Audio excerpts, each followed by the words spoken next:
നമസ്കാരം. പ്രധാന വാർത്തകൾ.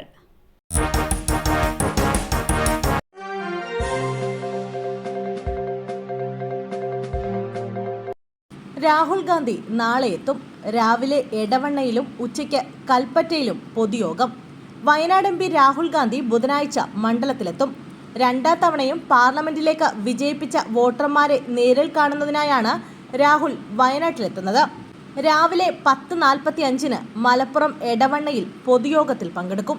ഉച്ചയ്ക്ക് 2:30 കൽപ്പറ്റ പുതിയ ബസ് സ്റ്റാൻഡിലും പൊതുയോഗത്തിൽ പങ്കെടുക്കും. വയനാടിന് പുറമെ UPയിലെ റായ്ബറേലിയിൽ നിന്നും രാഹുൽ പാർലമെന്റിലേക്ക് തെരഞ്ഞെടുക്കപ്പെട്ടിരുന്നു. രാഹുൽ വയനാട് MP തുടരണമെന്ന് ആവശ്യപ്പെട്ട് ജില്ലയിലെ UDF സംഘം രാഹുലിനെ ഡൽഹിയിലെത്തി കണ്ടിരുന്നു. എന്നാൽ വയനാട് ഒഴിയുമോ നിലനിർത്തുമോ എന്ന് രാഹുൽ വ്യക്തമാക്കിയിട്ടില്ല.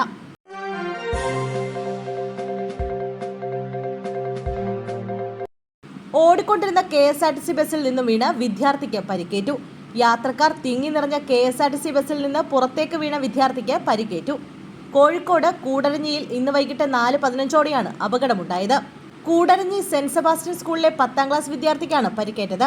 തിരുവമ്പാടിയിൽ നിന്ന് കക്കാടംപൊയിലേക്ക് സർവീസ് നടത്തുന്ന KSRTC ബസ് കൂടരഞ്ഞിയിൽ നിന്ന് ആളുകളെ കയറ്റി അല്പദൂരം മുന്നോട്ട് പോയ ഉടനെ പിറകിലെ വാതിൽ തുറന്നു പോവുകയും വിദ്യാർത്ഥി തെറിച്ചു വീഴുകയുമായിരുന്നു. ഈ സമയത്ത് ബസ്സിൽ നിറയെ യാത്രക്കാരുണ്ടായിരുന്നതായി ദൃക്സാക്ഷികൾ പറഞ്ഞു. ഫുട്ബോളിൽ നിൽക്കുകയായിരുന്ന വിദ്യാർത്ഥിയാണ് അപകടത്തിൽപ്പെട്ടത്. കൈക്ക് നിസ്സാര പരിക്കേറ്റ കുട്ടിയെ സമീപത്തെ ഹെൽത്ത് സെന്ററിൽ പ്രവേശിപ്പിച്ച് പ്രാഥമിക ചികിത്സ നൽകി.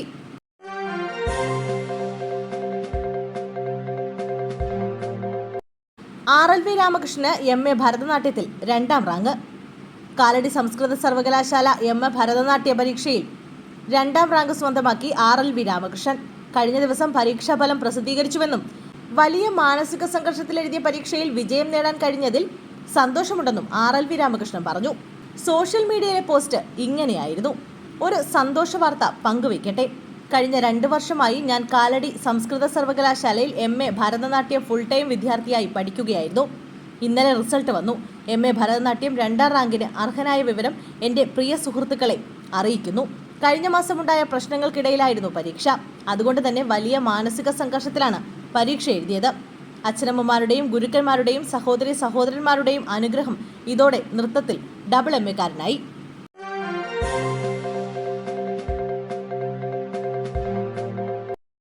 ദമ്പതികൾ ട്രെയിൻ തട്ടി മരിച്ച നിലയിൽ കണ്ടെത്തി. തുറവൂർ റെയിൽവേ സ്റ്റേഷന് സമീപമാണ് സംഭവം. തുറവൂർ 5ാം വാർഡിൽ ജഗദീഷ് മന്ദിരത്തിൽ ജഗദീഷ്, ഭാര്യ സുനിത എന്നിവരെയാണ് മരിച്ച നിലയിൽ കണ്ടെത്തിയത്. തുറവൂർ റെയിൽവേ സ്റ്റേഷന് തെക്ക് ഭാഗത്താണ് മരിച്ച നിലയിൽ ഇവരെ കണ്ടെത്തിയത്. സാമ്പത്തിക ബാധ്യതയാണ് മരണകാരണമെന്ന് പറയപ്പെടുന്നു.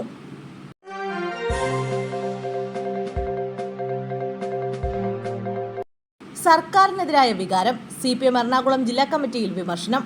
എറണാകുളത്തെ LDFന്റെ വൻ തോൽവിക്ക് പിന്നാലെ CPM ജില്ലാ കമ്മിറ്റി യോഗത്തിൽ സംസ്ഥാന സർക്കാരിനെതിരെ വിമർശനം. സർക്കാരിനെതിരെയുള്ള വികാരമാണ് വോട്ടിംഗിൽ പ്രതിഫലിച്ചതെന്നും ക്ഷേമ പെൻഷൻ മുടങ്ങിയ വിഷയങ്ങൾ ഉൾപ്പെടെ കനത്ത തോൽവിക്ക് കാരണമായെന്നും ഇന്ന് ചേർന്ന ജില്ലാ കമ്മിറ്റി യോഗത്തിൽ വിമർശനമുയർന്നു. ഇതിനൊപ്പം ജില്ലയിലെ സംഘടനാ ദൗർബല്യവും തിരിച്ചടിയായി. ഇടത് വോട്ടുകളിൽ ഒരു ഭാഗം BJPക്ക് കിട്ടിയെന്നും കമ്മിറ്റി വിലയിരുത്തി. 2.5 ലക്ഷം വോട്ടിന്റെ ഭൂരിപക്ഷത്തിലാണ് LDFന്റെ സ്ഥാനാർത്ഥി KJ ഷൈനെ തോൽപ്പിച്ച് UDFന്റെ ഹൈബി ഈഡൻ എറണാകുളം മണ്ഡലം നിലനിർത്തിയത്.